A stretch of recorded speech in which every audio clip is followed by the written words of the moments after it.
I think it's extremely important that not only just our mayors, but I think the general public is able to see that their national police force, which serves federally, provincially, and municipally, that they're able to adapt and modernize and become a police service that any community can be proud of. Cadets are here for 26 weeks of training. During that time, they experience applied police sciences, which is the academic portion of training, fitness training, police defensive tactics, driving unit and firearms training unit, and simulator. So the cadets are extremely busy from the very first week they get here, and the work just continues right through. What I saw here was very comprehensive, and I was very impressed with the way they're dealing with our new society as Canada. Very progressive. Learning right now that a little more time is now being spent on the mental health side, the mental health training right now. I think that was so encouraging. You could see it's just not all tradition, that they are aware of what's happening in society right now. The mayors that came with me were extremely impressed. They thought that it was a world-class facility.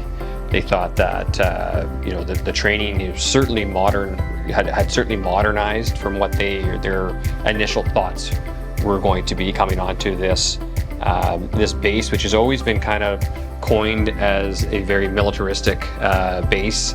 And I think once upon a time, obviously it was very paramilitary, and it still has a little bit of that to it, but it has significantly modernized. The drill and deployment unit is obviously part of the cadet training program, where we're trying to develop future police officers. We're not just merely teaching them to march around in circles, we're teaching them actual policing skills, operational policing skills. So that might mean that they're learning to develop a little bit of resilience or composure in the face of a bit of adversity. Could also mean that they're learning to work as part of a team and being part of something bigger than just themselves. We've really taken back from all the communities across this country some of the tough lessons we've learned over the years, the unfortunate lessons we've learned, but also some of the positive things that our members and our training staff have been able to implement into the curriculum. Is very impressive. Dépôt is the oldest division in the RCMP.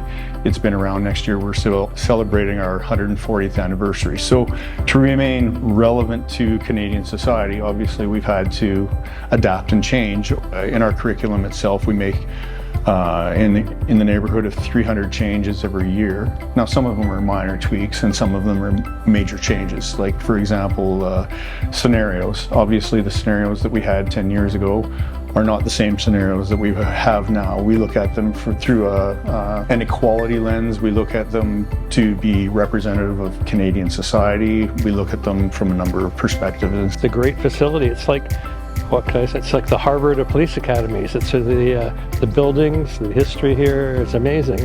The facilities are fantastic. It's amazing the different kind of aspects of society they cover here.